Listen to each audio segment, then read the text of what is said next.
L'actualité bourrée du week-end sur Skyrock. Ils ont trop bu, ils se retrouvent à la une de l'actu. Et oui, Rémi, on va déjà filer en Bretagne. Les Bretons, vous êtes souvent présents dans la compile des bruits du Oui, week-end. c'est vrai. C'est vrai, hein, vive la Bretagne. On représente la Bretagne, Sam.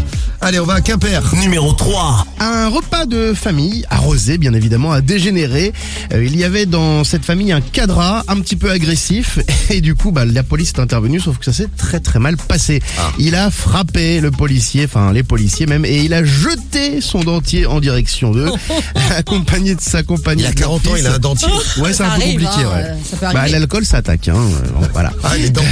Ils étaient ces membres de la famille, de plus en plus agressifs et ne voulant pas partir. Leur hôte a fini par prévenir la police pour les sortir de son domicile. Il a complètement donc pété un plomb. Les policiers ont dû utiliser leur taser à 5 reprises pour le maîtriser. Il était un petit peu foufou. Ah oui, un peu déjà fou, oui. très connu des services de police. Il a écopé de 6 mois de prison ferme. Ah oui, quand même. Ah oui. Voilà, repas de famille. en prison ou pas? Bon, Il était moins, je pense.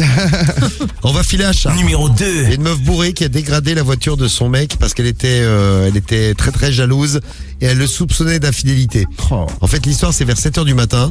Cette Chartraise de 27 ans a reçu un appel de son petit ami qui revenait de boîte et qui lui a raconté être tombé en panne avec sa voiture. Elle croyait pas à sa version des faits, pensait qu'il était parti avec une autre meuf.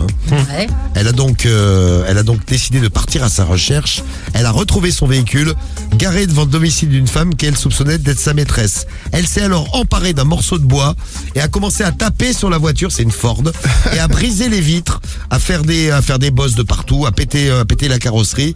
Bon, forcément, au bout d'un moment, les gens se sont rendus compte qu'il y avait du bruit, ils appellent la police. La police qui arrive, ils l'interpellent un petit peu plus loin parce qu'elle s'était barrée. Elle avait 1,92, c'est beaucoup, hein. Oui, c'est pas mal, ouais. Oui, 1,92, c'est énorme. C'est beaucoup.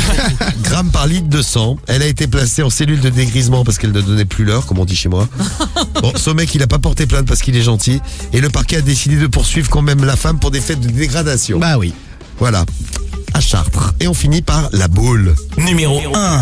Une femme complètement ivre qui a été donc au commissariat. Ça s'est très très mal passé. Alors tout commence par un banal contrôle. Le conducteur au début ne pose pas de problème, il était en règle, sauf que la situation aurait pu en rester là. Mais la passagère avait, elle, un verre à la main. Elle a commencé à insulter comme never les deux fonctionnaires. Il a fallu 4 agents pour la maîtriser. Elle a mordu, tiré les cheveux, tordu les doigts des policiers. Elle a fait tout ce qui était possible. Alors elle a quand même été emmenée de force, parce que pas de gré, vous l'avez bien compris, au commissariat. Et là, elle a continué le sketch là-bas. Elle a pissé sur le sol de sa cellule. Elle a badigeonné les murs de son caca. Bref, cette maman de 3 enfants a dit au tribunal qu'elle ne se souvenait de rien, qu'elle avait bu la moitié d'une bouteille de vodka, elle, toute seule. Bravo. Elle a écopé de 6 mois de prison avec sursis. Elle va devoir verser 800 € à 3 policiers, 600 à 2 autres. Très bien. Enfin, très bien. Manière de dire, hein, comme on dit. Hein. Ils ont trop bu, ils se retrouvent à la une de l'actu.